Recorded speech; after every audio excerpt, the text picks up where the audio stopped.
आखिर इस देश की यूनाइटेड भारत के अंदर जो फोर्स थी उसमें कितने परसेंट मुसलमान थे? फोर्स में कितने परसेंट थे? देश बटा तो आर्मी की तो ट्रेनिंग बड़ी हाई ग्राउंड पे होती है। सिविलियन तो चले गए थे, आर्मी क्यों चली गई सिर्फ मुसलमानों की वहां? ऐसा क्यों हुआ भाई? और आप कहते हैं कि हमारे ऊपर यकीन नहीं किया जाता। आपके ऊपर तो इस मुल्क ने इतना यकीन किया कि 4-4 राष्ट्रपति दिए, 1 उपराष्ट्रपति दिया, जजेस दिए। लेकिन एक घटना का जिक्र मैं इसलिए कर रहा हूं, 2 दिसंबर 1989 देश में वीपी सिंह की सरकार थी। उस सरकार ने भारत में पहली बार किसी मुसलमान को गृह मंत्री बनाया। उसने 2 दिसंबर 1989 में शपथ ली। जरा घटनाओं को देखिए आप। I am wrong? पक्का? 2 दिसंबर को शपथ ली, 8 दिसंबर को बेटी गायब हो गई। महबूबा मुफ्ती की बहन रुबैया सईद का किडनैप हो गया। और किसने किया?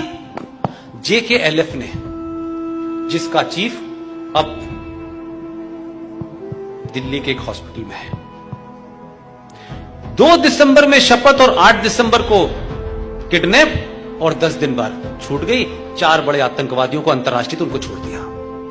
और यह सिलसिला क्या चला कि उसी दौरान में गुलाम नबी आजाद के घर से बच्चा गायब हो गया, वो भी मिल गया, 27 लोगों को छोड़ दिया।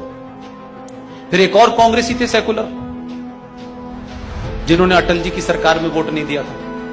1 वोट से सरकार गिर गई थी आपकी। उनके घर भी कोई गायब हो गया, उसको भी छोड़ दिया, 7 आतंकवादी छूट गए। और आप सोचिए कि 2 दिसंबर को वो आदमी शपथ लेता है, 2 दिसंबर 1989, और 19 जनवरी 1990 में पूरी दुनिया का सबसे बड़ा हादसा पूरे भारत में होता है। लेकिन किसी को अंदाजा नहीं था कि यह आदमी उस हादसे का मास्टरमाइंड था।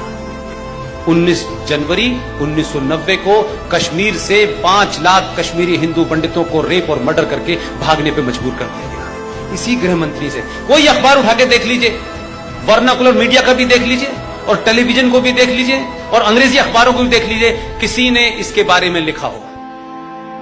5 लाख कश्मीरी हिंदू पंडित अपने ही देश में माइग्रेंट बन गए हैं, इसकी चिंता नहीं है।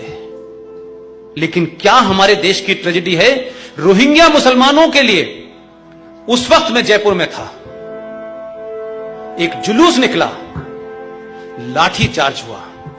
जो लोग निकाल रहे थे वो भारत के मुसलमान थे, जो भारत से हुब्बुल वतनी की बात करते हैं, जो कहते हैं कि कुरान के हिसाब से हुब्बुल वतनी हमारे अंदर है, और हमारी हुब्बुल वतनी यानी हमारी देश के प्रति जो हमारा निष्ठा है उसको चैलेंज मत कीजिए। जुलूस निकालने वाले मुसलमान थे। जयपुर के शहर का बीच का सबसे बड़ा चौराहे पे जो थाना था उसको आग लगा दी गई।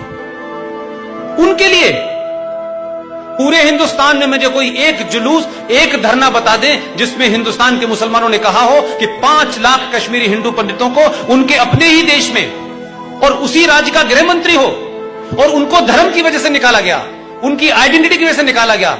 एक कोई मुझे सेमिनार बता दें, मैं अपने शब्द कुतुब मीनार पे खड़े होकर कहूंगा मुझसे गलती हो गई।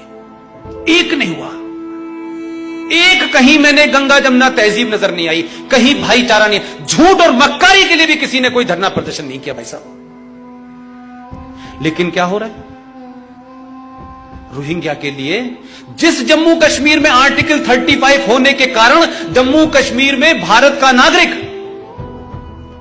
न वहां रह सकता है, न जमीन खरीद सकता है, न कारोबार कर सकता है, न उस राज्य की कोई आपको फैसिलिटीज मिल सकती है, न वहां विधानसभा का चुनाव लड़ सकता है, न वोट डाल सकता है।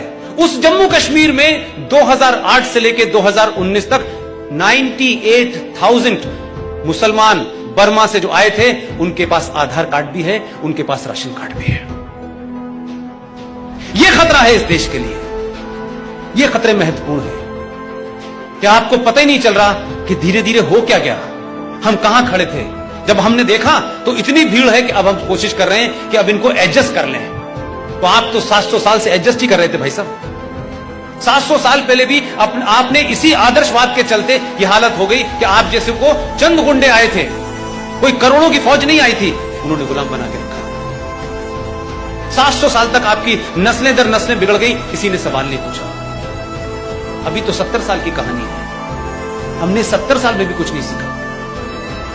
लिहाजा इस देश में आंतरिक खतरों में ऐसे खतरे हैं जो शायद आप महसूस नहीं कर पा रहे हैं, लेकिन लगातार है।